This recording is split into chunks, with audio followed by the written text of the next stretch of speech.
The morning sun painted golden streaks across the sprawling garden of the Montecito mansion as 5-year-old Prince Archie Harrison Mountbatten Windsor pressed his face against the large kitchen window.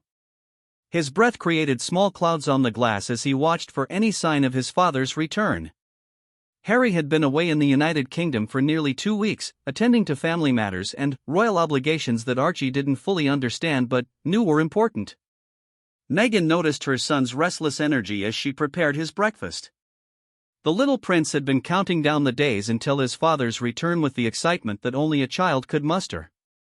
Every morning began the same way. Archie would rush to the window, hoping to see the familiar black SUV pulling into their driveway.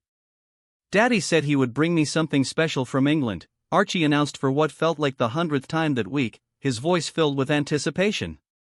His American accent, picked up from living in California, mixed with the subtle British inflections he had inherited from his father's speech patterns. Meghan smiled as she placed a plate of pancakes shaped like Mickey Mouse in front of her son. She had learned this trick from a trip to Disneyland, and it never failed to bring a smile to Archie's face. "Yes, sweetheart, Daddy will be home today. And I'm sure whatever he brings you will be wonderful." The truth was, Harry had been mysteriously secretive about this particular gift. During their nightly video calls, he would get a mischievous glint in his eyes whenever Archie asked about his surprise. "You'll have to wait and see, buddy," Harry would say with a grin that reminded Meghan of his younger, more carefree days before royal duties weighed heavily on his shoulders. As Archie ate his breakfast, he chattered excitedly about all the possibilities. Maybe it was a toy soldier from the Tower of London, or perhaps a model of Big Ben that he could keep in his room. He had seen pictures of these famous landmarks in the books his grandmother Doria had given him about England, and they fascinated him endlessly. "Do you think it's something from Buckingham Palace?" Archie asked, syrup dripping from his fork as he paused mid-bite. His eyes were wide with wonder at the thought of owning something from the place where his grandfather had lived and worked. Meghan's expression softened. The relationship between Harry and his family had been complicated over the years, but she knew how much Harry wanted Archie to feel connected to his British heritage. Despite the physical distance and occasional tensions, Harry worked hard to ensure his son understood and appreciated both sides of his identity. "It could be anything, darling," Meghan replied, tucking a strand of Archie's reddish-brown hair behind his ear. The color was almost identical to Harry's childhood photos, and sometimes the resemblance between father and son was so strong it took her breath away. After breakfast, they moved to the living room where Archie attempted to focus on his morning lessons. Meghan had decided to homeschool him, wanting to give him a normal childhood away from the intense scrutiny that came with being a royal child.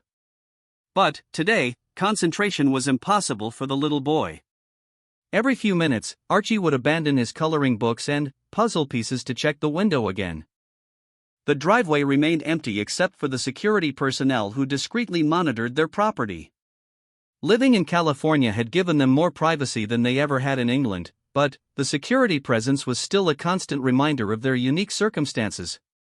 "Tell me again about the time Daddy lived in a palace," Archie requested, settling into Meghan's lap with his favorite stuffed animal, a lion he had named Simba after watching The Lion King countless times. Meghan had told this story many times before, but she never tired of seeing the wonder in her son's eyes. She spoke of grand ballrooms with crystal chandeliers, of gardens larger than entire neighborhoods, and of rooms filled with paintings of kings and queens from centuries past. Archie listened with rapt attention, trying to imagine his playful, joke-telling father in such formal surroundings. "And great-grandmama lived there too?" Archie asked, referring to Queen Elizabeth, whom he had met only a few times but remembered fondly. "Yes, she did. And she loved you very much," Meghan assured him, her voice gentle. The Queen's passing had been difficult for the entire family, but Harry had made sure Archie understood the love and pride his great-grandmother had felt for him, even from across the ocean. As the morning stretched into afternoon, Archie's excitement became increasingly difficult to contain. He practiced somersaults on the carpet, built elaborate towers with his blocks, and even helped Meghan prepare lunch, though his contributions consisted mainly of taste-testing ingredients. "Mommy, what if the surprise is too big to fit in the car?" Archie wondered aloud as they sat down for sandwiches. His imagination had been running wild all morning, conjuring images of everything from a real horse to a miniature version of Tower Bridge. Well, then, I suppose Daddy would have found a way to make it fit, Megan laughed. You know how determined he can be when he wants to surprise someone he loves. This was certainly true. Harry had a reputation for going to extraordinary lengths when it came to thoughtful gifts and gestures. Megan remembered how he had secretly arranged for her favorite flowers to be delivered to their first shared apartment every week for a month, just because she had mentioned loving their smell during a casual conversation. The afternoon seemed to drag endlessly. Archie tried playing with his toy cars, but even creating elaborate racetracks around the living room furniture couldn't hold his attention for long.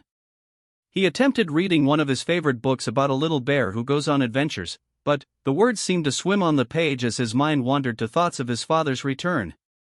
Around 3 o'clock, Megan suggested they bake cookies for Harry's homecoming. Archie perked up at this idea, and soon the kitchen was filled with the warm scent of chocolate chip cookies and the sound of his delighted laughter as he tried to sneak cookie dough when he thought his mother wasn't looking. Do you think Daddy missed our cookies when he was in England? Archie asked, carefully placing chocolate chips on the raw dough with the serious concentration of a master chef. I'm absolutely certain he did, Megan replied, watching her son work with such earnestness. He probably dreamed about them every night. As they waited for the cookies to bake, Archie curled up on the couch with his mother and listened to her read stories about brave princes and magical kingdoms. But even the most exciting tales couldn't completely distract him from checking the clock on the wall every few minutes. The cookies had just finished cooling when they heard the distinctive sound of a car pulling into the driveway.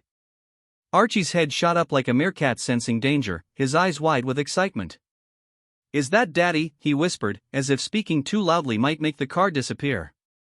Megan walked to the window and smiled. Yes, sweetheart. Daddy's home. What happened next was pure chaos in the most wonderful way. Archie scrambled off the couch so quickly he nearly tripped over his own feet. He raced to the front door, pressing his face against the glass panel while bouncing on his toes with barely contained energy. Daddy! Daddy! Daddy, he chanted, his small hands pressed against the window as he watched Harry emerge from the vehicle. Even from a distance, Megan could see Harry's face light up at the sight of his son's enthusiastic welcome. He reached into the back seat of the car and carefully extracted something that made Megan's eyes widen in surprise. It wasn't at all what she had expected, and she suddenly understood why Harry had been so secretive about this particular gift. But what if Winston gets scared without me? Archie asked, his lower lip trembling slightly as he looked down at the sleeping puppy. Winston had curled into a perfect little ball, his tiny chest rising and falling with each peaceful breath. Harry knelt beside his son, understanding the emotional complexity of this moment. You know what, buddy? Having a puppy means sometimes you have to make decisions that might be hard but are best for your friend. Winston needs to learn that he's safe here, even when you're not right next to him. But I want to keep him safe, Archie protested, his 5-year-old logic struggling with the concept of helpful separation. Megan joined them, carrying Archie's favorite nighttime stuffed animal. What if we put Mr. Lion here next to Winston's bed? That way, if Winston wakes up, he'll have something that smells like you to keep him company. This compromise seemed to satisfy Archie, who carefully placed his beloved stuffed lion near Winston's sleeping area. The puppy stirred slightly, opened one sleepy eye to acknowledge the gift, and then settled back into slumber. The first night was an adventure in itself. Around 2 a.m, Winston's soft whimpering woke the entire household. Harry and Megan found Archie already out of bed, standing by his bedroom door in his dinosaur pajamas, looking concerned. Winston needs me, Archie whispered urgently. I think he's having a bad dream. Together, the family tiptoed to the laundry room where Winston was indeed awake and looking somewhat confused about his surroundings. Harry gently scooped up the puppy and carried him outside for a quick bathroom break, while Archie watched from the doorway, wrapped in his mother's arms. See? Harry said quietly when they returned. Winston just needed to go outside. Now he'll sleep much better. And, indeed, Winston settled back into his bed with a contented sigh, apparently reassured by the nighttime routine his new family had established. The next few days brought a whirlwind of adjustment for everyone. Winston proved to be a remarkably quick learner, mastering basic commands with the enthusiasm of a student eager to please. Archie took his responsibilities seriously, helping to fill Winston's water bowl each morning and carefully measuring out the puppy's food portions under his parents' supervision. But perhaps the most remarkable change was in Archie himself. The little boy, who had always been energetic and outgoing, seemed to develop a new sense of purpose and maturity. He would wake up each morning and immediately check on Winston, greeting his furry friend with gentle pets and excited whispers about the day's planned activities. "Good morning, Winston," became Archie's daily ritual. "Today we're going to practice sitting and maybe learn how to shake hands. Would you like that?" Winston's response was always an enthusiastic tail wag and a few playful puppy kisses that sent Archie into delighted giggles. Megan found herself amazed by the bond developing between boy and puppy. During Archie's morning lessons, Winston would curl up nearby, seemingly content to simply be in his young master's presence. When Archie practiced reading aloud, Winston appeared to listen intently, his head tilted in concentration. "I think Winston likes stories about adventures," Archie announced one afternoon after finishing a book about a boy who sails to a magical island. His tail wags faster during the exciting parts. Harry, who had been watching from the doorway, smiled at his son's observation. "I think you might be right. Winston seems to enjoy whatever makes you happy." This was certainly true. When Archie laughed, Winston's tail wagged harder. When Archie was focused on a puzzle or craft project, Winston would settle nearby and wait patiently. The puppy seemed to instinctively understand his role as Archie's constant companion and took the job seriously. The real test came during Archie's first playdate since Winston's arrival. His friend Emma, a neighbor's daughter who was also 5, came over for an afternoon of games and activities. Archie was nervous about introducing Winston to someone new, worried that his puppy might not like his friend or might misbehave. "What if Winston doesn't want to share me?" Archie asked his mother as they waited for Emma to arrive. "Well," Megan said thoughtfully, "what do you think you should do to help Winston feel comfortable with Emma?" Archie considered this seriously. "Maybe I should show him that Emma is my friend, so she's his friend too?" "That sounds like a very wise plan," Megan agreed. When Emma arrived, Archie handled the introduction with the care of a diplomat. He sat on the floor with Winston in his lap and explained to his friend how to approach the puppy slowly and let Winston sniff her hand before trying to pet him. "This is Winston," Archie said proudly. "He's my best friend, but he can be your friend too if you're gentle with him." Emma, who had been hoping to meet the famous puppy she'd heard so much about, approached carefully and extended her hand. Winston sniffed cautiously, then gave her fingers a tentative lick. "He likes me," Emma exclaimed in delight. From that moment on, the afternoon was a resounding success. Winston seemed to understand that Emma was important to Archie, and he included her in their games with generous enthusiasm. When the children played hide and seek, Winston would run between their hiding spots as if he were playing too. When they built a fort out of couch cushions, Winston claimed a corner as his own special space.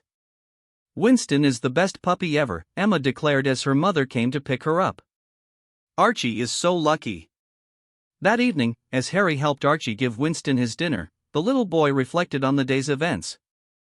"Daddy, I think Winston made Emma and me better friends because we both love him." Harry paused in his measuring of puppy kibble, struck by his son's insight. "What do you mean, buddy?" "Well," Archie explained thoughtfully, "when you love something together, you become closer. Like how you and Mommy both love me, so you love each other more too." The wisdom from his 5-year-old son left Harry momentarily speechless. "You know what, Archie? I think you're absolutely right." As weeks passed, Winston grew from a tiny puppy into a still small but more confident young dog. His coat became shinier and his personality more distinct. He was gentle but playful, intelligent but not mischievous, and absolutely devoted to Archie while remaining friendly to everyone he met. The local dog park became one of their favorite destinations. Archie would run through the grass with Winston bounding beside him, both of them radiating pure joy. Other parents often commented on the remarkable bond between the boy and his dog, noting how attentively Winston watched Archie and how responsibly Archie cared for his companion. That little boy has a natural way with animals, one dog owner observed to Megan as they watched Archie patiently teaching Winston to fetch a tennis ball. And that puppy adores him.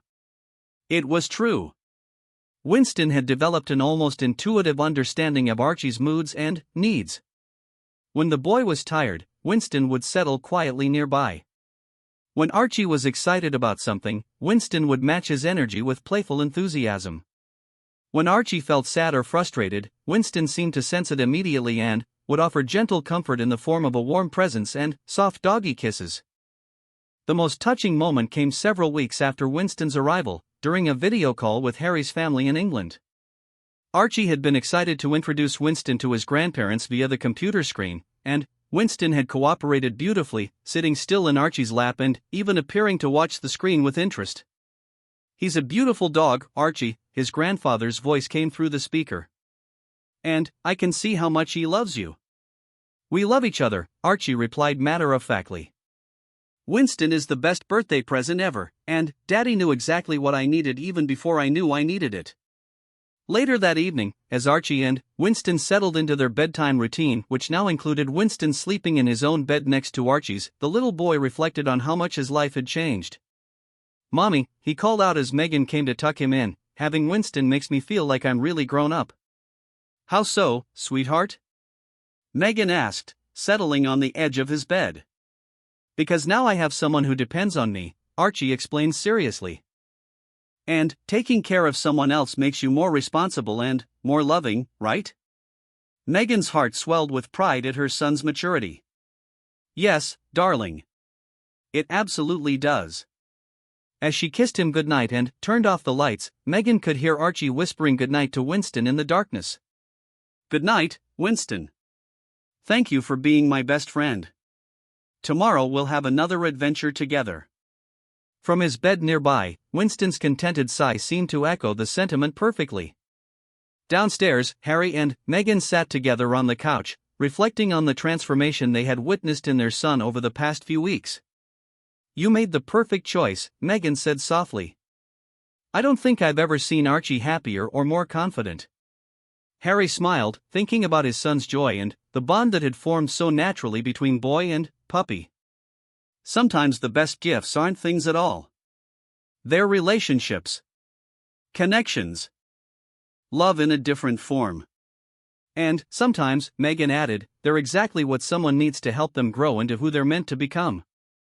Upstairs, Archie and Winston were already fast asleep, the boy's hand trailing down from his bed to rest gently on his puppy's back. Even in sleep, they remained connected, two best friends who had found each other across an ocean and, through the love of a father who understood that the most precious gifts are often the ones that love you back.